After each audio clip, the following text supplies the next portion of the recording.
হাজী সাহেব মক্কায়, মামলা হয়েছে বাংলায়। কথা কন, কথা কন। হাজী সাহেব কবরে, মামলা হয়েছে উপরে। কথা কন, কথা বলে না কেন? আরে ঠিক কিনা বলেন? 5ই আগস্ট চলেই গেছে, এখনো কি আপনারা ভয় পান? ভয় পান? তাহলে কথা বলেন না কেন?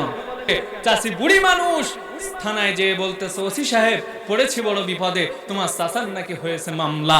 এখন জানতে চাই চাচা কি অপরাধটা করেছে। বলতেছে, চাচা ভারী দুষ্টু মানুষ, গত রাতে আমার থানার সামনে ককটেল বোমা মেরেছে। কি মেরেছে? ককটেল বোমা মেরেছে। চাচি বলতেছে, কেমনে মারলো? চাচা মারা গেছে তো 10 বছর আগে। ক বছর আগে? 10 বছর আগে। তো আপনার থানার সামনে ককটেল বোমা মেরেছে। ওসি সাহেব, আপনি আমার নাম্বারটা এবার নিয়ে রাখেন। চাচার সাথে আমার এত ভালো সম্পর্ক ছিল, প্রেমের আলাপ ছিল। আমি যখন বেড়াইতে যাইতাম মেয়ের বাড়িতে, চাচা ফোন দিয়ে বলতো, জান পাখি, ময়না পাখি, যত রাত হোক না কেন তুমি তাড়াতাড়ি বাড়িতে আইসো, দেরি কইরো না, কিন্তু তোমার ছাড়া আমার ভালো লাগে না, আমি তোমাকে ছাড়া থাকতে পারি না। এই বুড়া শয়তান মারা গেছে আজকে 10 বছর। 10 বছরের ভিতরে 2 বার কবর থেকে উঠছে। একবার উঠছিল গত বছর নির্বাচনের সময়, আর উঠছিল আপনার থানার সামনে ককটেল বোমা মারার সময়। ওসি সাহেব, অতএব আপনি আমার নাম্বারটা নেন, আর যদি ওই বুড়া শয়তান তৃতীয়বার আবার ভোটের সময় নিশ্চিত উঠবে, যদি ওঠে আপনি ধরে একটু আমার কাছে জমা দেবেন। ধরে আমার কাছে কি জমা দিবেন। এমন মামলা হয়েছে কি হয়নি? হয়েছে না বাবা? সেদিন সময় চলে গেছে। জুলুম নির্যাতন আপনার মুসলমানদের প্রতি, এটা শুধু আজকের ইতিহাস নয়, এটা পৃথিবীর পূর্ব যুগ থেকে এটা মুসলমানদের প্রতি নির্যাতন চলে এসেছে। যারা হকের কথা বলবে, সত্যের কথা বলবে, সত্য পথে চলার জন্য মানুষকে আহ্বান করবে, তাদের পক্ষে দুনিয়ার কেউ না থাকলেও আল্লাহ তাআলা বলতেছেন, ওয়ালামু আন্নাল্লাহা মাআল মুত্তাকিন। হে দুনিয়ার মানুষ, তোমরা শুনে নাও, এমপি তোমার সাথে নয়, মন্ত্রী তোমার সাথে নয়, ডিসি তোমার সাথে নয়, ওসি তোমার সাথে নয়, মেম্বার তোমার সাথে নয়, চেয়ারম্যান তোমার সাথে নয়, দুনিয়ার কেউ বলতে কেউ তোমার সাথে না থাকলেও আল্লাহ তাআলা বলতেছেন, ওয়ালামু আন্নাল্লাহা মাআল মুত্তাকিন। মুমিন তুমি শুনে নাও, মুমিন তুমি শুনে নাও, তোমার কলবের ভিতরে যারা পরিমাণ আমি আল্লাহর ভয়কে রাখার কারণে तमाम পৃথিবীর কেউ তোমার সাথে না থাকলেও আমি আল্লাহ তোমার জন্য যথেষ্ট হইলাম, যথেষ্ট হইলাম, যথেষ্ট হইলাম। 2 হাত তুলে বলেন আল্লাহু আকবার। আর জোরে বলেন না আল্লাহু আকবার।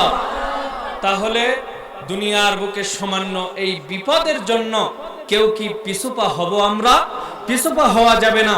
অতএব মনে রাখতে হবে, বাবা জন্মেছি ভাবে যেতে হবে, তবে তবে আমরা দুনিয়াতে বাঁচতে চাই। আপনার 1000 বছর বিড়ালের মতন নয়, 500 বছর বাঘের মতন বাঁচতে চাই। ঠিক কিনা বলে? আর জোরে বলেন ঠিক কিনা? বিড়ালের মতন 1000 বছর বেঁচে লাভ নাই। সব সময় মনে রাখতে হবে, মৃত্যু থেকে কেউ দূরে নয়, প্রত্যেকটা মানুষকেই মৃত্যুবরণ করতে হবে। কথা ঠিক কিনা? জিন্দেগি তো যারা ফাঁকি দিয়া রে সোনার জিন্দেগি তো যাই ফাঁকি দিয়া। কথা বলেন ঠিক কিনা? আরে ওয়াদো মরে, আরে পাক ধরিয়া গেছে দাড়ি, দন্ত আছে গোটা চারি, সমন জারি দিয়াছে করিয়া। ঠিক কিনা? আরে ওয়াদো মরে, আরে পাক ধরিয়া গেছে দাড়ি, দন্ত আছে গোটা চারি, সমন জারি দিয়াছে করিয়া রে সোনার আদম। জিন্দেগি তোর যাই ফাঁকি দিয়া। কথা বলেন বাবা ঠিক কিনা? আল্লাহ রাব্বুল আলামিন পবিত্র কোরআনুল কারীমের মধ্যে অতি চমৎকার ভাষায় আমার আল্লাহ তাআলা বলতেছেন, ইদা জা আজালুহুম লা ইস্তাখিরুনা সাআতাও ওয়ালা ইস্তাকদিমুন। আল্লাহ তাআলা বলতেছেন, ও দুনিয়ার মানুষ, তোমরা শুনে নাও, জেনে নাও, ও দুনিয়ার মুসলমান, ও আমার কয়রার মুসলমান, ও আমার দাড়ি পাকা মুরব্বি বাবাজিরা, আল্লাহ তাআলা বলতেছেন, ইদা জা আজালুহুম লা ইস্তাখিরুনা সাআতা ওয়া লা ইস্তাকদিমুন। আল্লাহ তাআলা বলতেছেন, এক সেকেন্ড আগে নয়, এক সেকেন্ড পরে নয়, আমি আল্লাহ যখন তোমার মৃত্যুর সময় হয়ে যাবে, আমি আল্লাহ এক সেকেন্ড আগে নয়, এক সেকেন্ড পরে নয়, আমি আল্লাহ তোমাকে জাস্ট টাইমে মৃত্যু দিব। একবার জোরে জোরে বলা যাবে কি আল্লাহু আকবার। ও তোর পিছে পিছে ঘুরছে সমন, ও তোর পিছে পিছে ঘুরছে সমন, কোন দিন জানি হবে তোর সমন জারি। দেখ না মন ঝাঁক মারিয়ে দুনিয়াদারি, দেখ না মন ঝাঁক মারিয়ে দুনিয়াদারি। জোরে বলা যাবে কি আল্লাহু আকবার। আরে ভাই বন্ধু আত্মীয় যাহারা, আল্লাহু আকবার। আরে কিছু দিন কান দিবে তারা, ঠিক কিনা?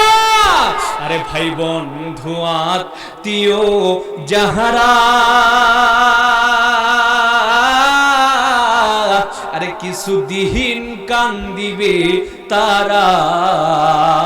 ও তুই আই সয়াকা যাইবি একা, ও তুই আই সয়াকা যাইবি একা।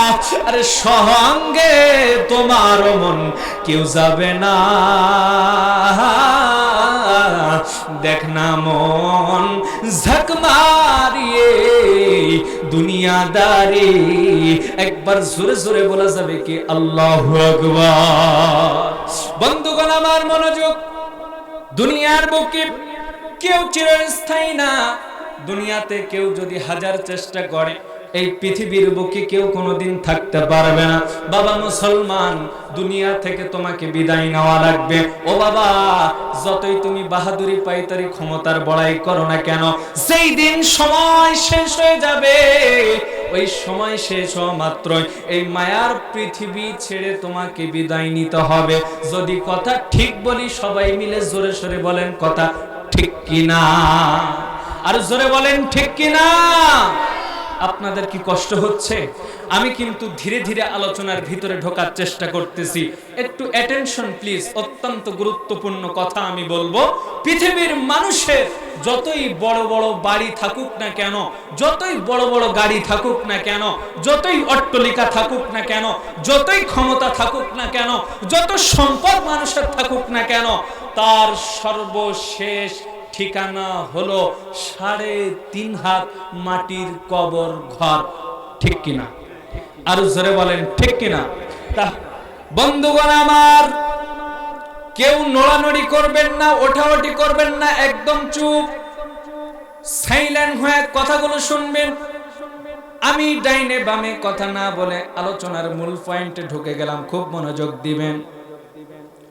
পৃথিবীর বুকে সবচাইতে একজন সুন্দর মানুষ আল্লাহ পাক, ওই সুন্দর মানুষের কথা বলতে যে আল্লাহ কোরআনে বলেন, লাকাদ কানা লাকুম ফি রাসূলিল্লাহি উসওয়াতুন হাসানা। একবার জোরে বলা যাবে কি সুবহানাল্লাহ। আমার নবীজি পৃথিবীর বুকে সবচাইতে চরিত্রবান। আল্লাহ নবীকে বললেন, আমি বলি নাই, কোরআন বলেছে পৃথিবীর বুকে সবচাইতে সুন্দর মানুষ হলো নবী মুহাম্মদুর রাসূলুল্লাহ সাল্লাল্লাহু আলাইহি ওয়াসাল্লাম। ওই নবীজি জলিল কদর একজন সাহাবী হযরতে সালমান ফারসি রাদিয়াল্লাহু তাআলা আনহু, সালমান ফারসি আপনার পৃথিবীর বুকে সবচাইতে সাহাবীদের মধ্যে বেশি বছর দুনিয়ার বুকে জীবন যাপন করেছিলেন। হযরতে সালমান ফারসি রাদিয়াল্লাহু তাআলা আনহু পৃথিবীর বুকে 250 বছর পর্যন্ত পৃথিবীর বুকে সালমান ফারসি 250 বছর পর্যন্ত জীবিত ছিলেন। 250 বছরের ভিতরে সালমান ফারসি আপনার অর্ধ জাহানের খলিফা হিসাবে, বাদশা হিসাবে আপনার মক্কার বুকে, আরবের বুকে সালমান ফারসি তিনি রাজত্ব করতেন। কত বছর? 250 বছর পর্যন্ত সালমান ফারসি রাদিয়াল্লাহু তাআলা আনহু ক্ষমতা পালন করেছেন। ভাই সাউন্ডটা আরেকটু তুলে দাও, খুব মনোযোগ দিবেন। 250 বছর পর্যন্ত দুনিয়ার বুকে বাদশাহী করলেন, দুনিয়ার বুকে রাজত্ব করলেন। ওই সালমান ফারসি যখন মৃত্যুর সময় হয়ে গেল, সালমান ফারসি যখন মুমূর্ষ অবস্থায় যখন আছে, অর্থাৎ মৃত্যু শয্যায় অসুস্থ যখন শুয়ে আছে, সালমান ফারসি চোখ বেয়ে বেয়ে পানি পড়ে, চোখের পানি ফেলা ফেলা কান্না করতেছে।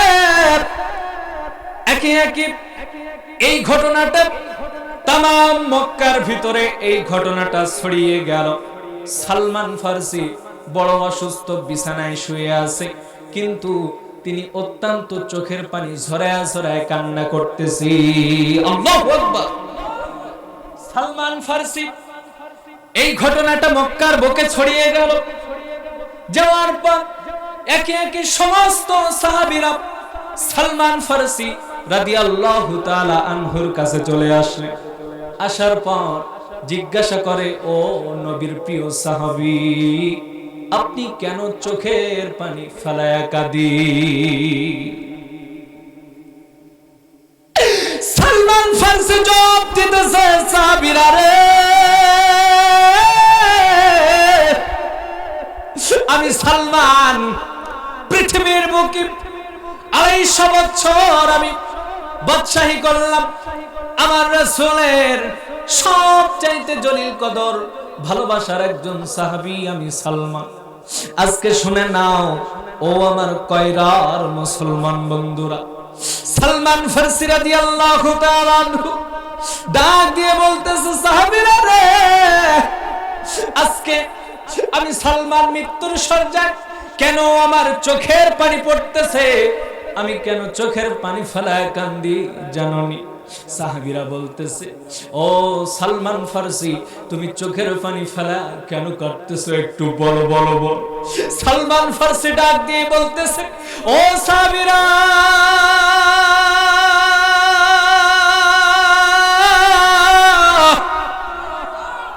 ও আমার সাহাবীরা, তোমরা শুনে নাও, আমি সালমান কান্না করতেছি। আমি হয়তো আর কিছুদিন বাঁচবো দুনিয়া, এরপর আমার হয়তো মৃত্যুবরণ করতে হবে। আমি অসুস্থ বিষয়, আমার শরীরটা ভালো লাগে না, আমার শরীরটা বড় দুর্বল হয়ে গেছে, আমার শরীরের মধ্যে শক্তি আমি পাই না, আমি বড় অসুস্থ। মনে হয় আমাকে 2-1 দিনের ভিতরে আল্লাহর ডাকে সাড়া দিয়ে চলে যেতে হবে। আমি আজকে কাঁদি কেন? সালমান বলতেছে, ও সাহাবীরা দেখো, আমি সালমানের অনেকগুলো সম্পদ জমা হয়ে গেছে, আমি সালমানের অনেকগুলো সম্পদ জমা হয়ে আছে, আর এই সম্পদ নিয়ে যদি আমি সালমান কবরে উঠি, আমি আল্লাহর কাছে কেমনে জবাব দিব? এই চিন্তা করে আমি সালমান বড় পেরেশান হয়ে যাচ্ছি। আমি সালমান তাই এত কান্নাকাটি করতেছি। সাহাবীরা বলতেছে, ও সালমান, তুমি কেন এত সম্পদের চিন্তা করো? আর তোমার কি এমন সম্পদ আছে? তুমি যে বাদশাহী করেছিলা, তোমার যে সম্পদ ছিল, তুমি তো সব মানুষের মাঝে বিলাইয়া দিছো। তোমার এখন আবার সম্পদ কোথা থেকে আসলো? সালমান ফারসি ডাক দিয়ে বলতেছে, ও